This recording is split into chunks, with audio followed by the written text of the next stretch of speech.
Hi, Bill Lewis here with you. And today we're going to be talking about the micro buyers market here in Florida. And with us, we've got Tim Tolbert with Home First Lending. Hey, Tim. Hey, how's it going? Good. So we're going to talk a little bit about what's going on in the market right now as far as how many buyers are out there to buy a house. What have you seen? Well, we've seen some just due to the unemployment side and people losing their job or getting furloughed, we've seen a slight drop in the amount of what's currently qualified buyers because the feds require us to be able to prove income in order to close the loan for them. So it's kind of seeing a slight drop, and but with the buyers I'm seeing in the market currently who are qualified and still employed, able to qualify, and meet all the new requirements that have kind of like popped up between certain investors. Their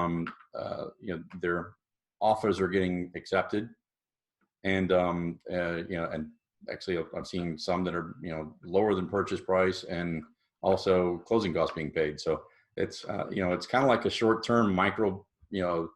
I best I can tell it's like a micro buyer's market. I wouldn't expect it to stay very long because as soon as everybody goes back to work, I think we're going to go back to business as usual. Okay. Are you seeing a drop in the prices as far as the appraised values right now? Are you still? No, Okay. no, I haven't seen any change in that because they're looking back for the last like two. Well, looked like I'm on the ocean and moving the table. So but no, it's I haven't seen any drop. I haven't had any appraisals come in light because I mean they typically look back 3 months. The last 3 months. So it hasn't taken effect yet. So I wouldn't expect it to. I'd say if anything, it's going to flatten out.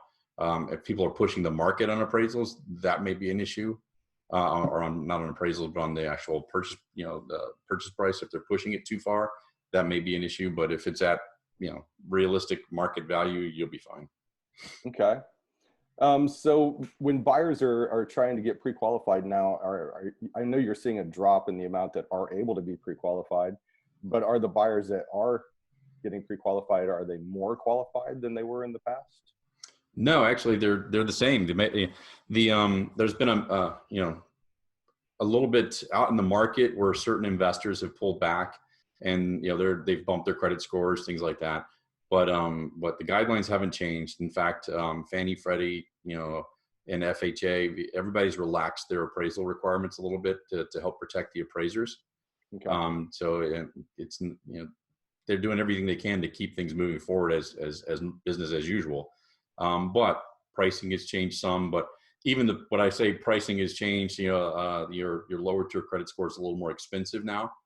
But expensive compared to what? We're still in the like 360, in the mid to high threes, and versus a few months ago that same was a little higher because it just it's the way the market is right now.